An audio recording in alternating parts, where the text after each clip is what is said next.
Yes, brother. Can we have the next question from you? Respected sir, I have 4 questions. First You one can is, Brother, please, hard to believe. please mention your name and one question at a time. Shijil. There are some hard to believe instances in any scriptures.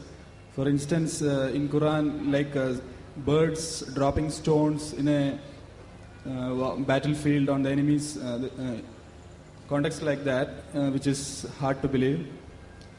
That's my first question.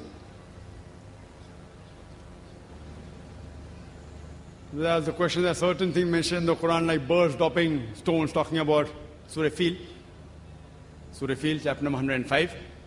There are many things. For example, Quran says about Shaqqul Qamar, Prophet Muhammad sallallahu alaihi wasallam split the moon into 2, Musa alayhi salam split the sea into 2. These are difficult things, yes. These are known as miracles.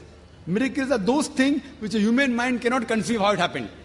For us human beings, to make the moon into 2 is not possible. For us human beings to split the sea into 2 and have a pathway is not possible. So these are known as miracles, which only God can do, you and I cannot do. So it's difficult for us to conceive. The only way for us to testify is to go back into time. Here sitting now, we can't go back 3,000, 4,000 years back and check up whether Musa alayhi salam, Moses, did he split the sea or not. So what we say, these are miracles which doesn't allow us to go back in time. But there are many things which Quran has said, which has come true today. For example, Quran speaks about science, about the Big Bang. Quran speaks of the light of the moon, not its own light. Quran speaks the earth is spherical. Quran speaks the sun rotates, which to a man 1,400 years back would sound, what is this nonsense? That the moon has its own light? That the earth is spherical? All these things about the Big Bang. But today, after science has advanced, we have come to know it's a fact. But to know what happened in the past, we can't go back in time. So what my logic says, whatever the Quran has mentioned, certain things we can check up now. Certain things we can't check up. We can't go back in time. So that goes in the ambiguous slot. So what things we can check up today? Out of those things, whatever we can check up, say 80% things we can check up. So my logic says 80% of what the Quran mentioned, we can check up today, and we have come to 100% correct. Whatever we can check, not even 1% is wrong. Most of the contents are historic, I think so. Yes, that's what I'm telling you, brother. Historic. For you to say that thing didn't happen, you can only prove by going back in time. If the Quran says Prophet Moses split the sea, you can't prove that he didn't split. Neither can you prove he split. But we can't go back in time. Can we go back 3,000, 4,000 years back? Can we go? We can't. So what we say logically, this may have happened, may not have happened. May have happened, may not have happened. The birds may have dropped stone, may not have dropped stone. Correct? What we say, this is ambiguous. If we talk about the nuclear bomb, 1,000 years back, would they have believed? Would they have believed?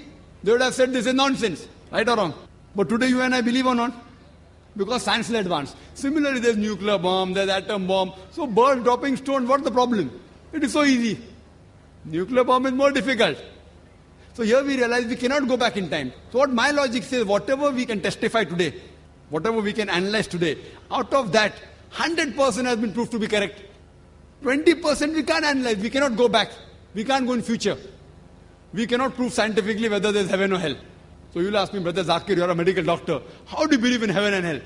I said that goes in the 20% ambiguous slot. So my logic says when 80%, what we can check today of the Quran, has been 100% to be correct. Not even 0.1% is wrong.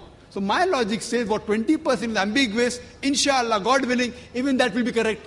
Maybe science will advance after 50 years, after 20 years, we'll come to know about life after death, we may come to know about heaven or hell. So my logic says there's a logical belief that when not even 0.0001% has been proved wrong of the Quran, 80% is 100% correct. So my logic says, inshallah, the 20% which you can't verify by going back in time or going in future, even that inshallah will be correct. Hope that answers the question.